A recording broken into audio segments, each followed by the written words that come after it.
We like to focus on Bible prophecy. We give a prophecy update for about 5 minutes every week.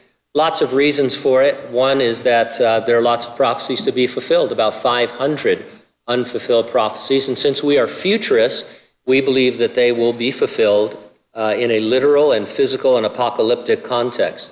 In other words, they're not just allegories or metaphors or illustrations. They are prophecies waiting to be fulfilled, just like the 2,000 or so prophecies that have come before them that have been fulfilled.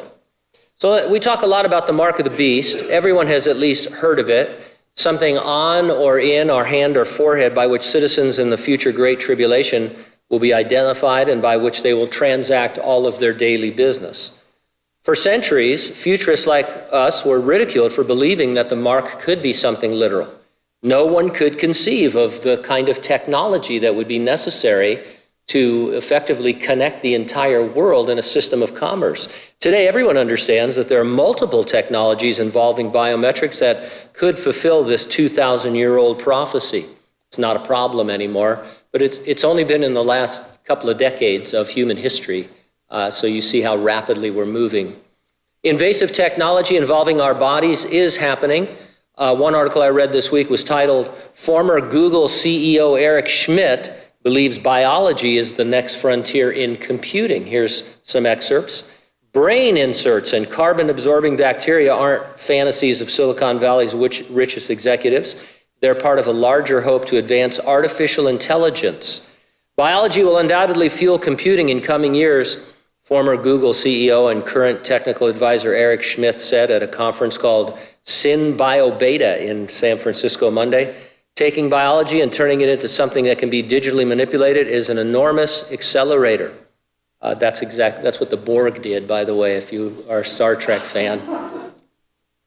Facebook CEO Mark Zuckerberg this year announced that he would donate $68 million to support the mapping of all the cells in the human body. Facebook also recently acquired a company called CTRL Labs that lets you control computers with your mind. And Neuralink, a startup backed by Elon Musk, announced its brain computer will start trials on humans next year. Another creepy article was titled, "Brain Chip Created for U.S. Soldiers to Take Out Enemies with Their Minds."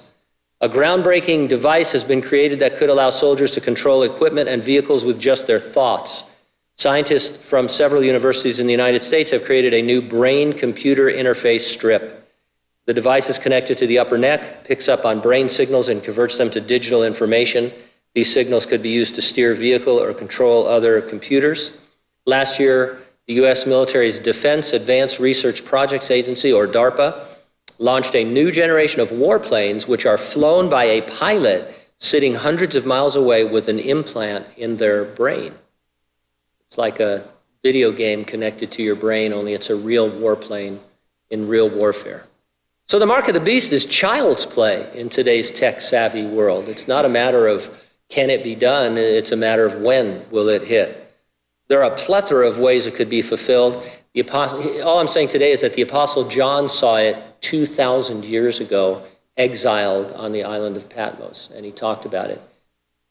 Jesus promised he'd return to rapture the church. That entails the resurrection of the dead in Christ. On the Bible, dead in Christ is a technical term that means those who died in the church age, from the day of Pentecost until the coming of the Lord.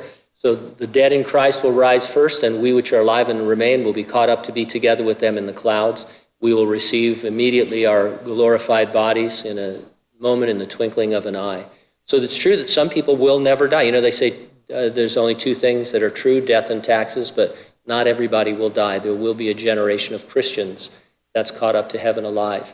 And since that event is presented in the Bible as being imminent, which means at any moment, we don't even say that it's soon, because soon gives you the idea that it could take some time to get here. It could happen right now.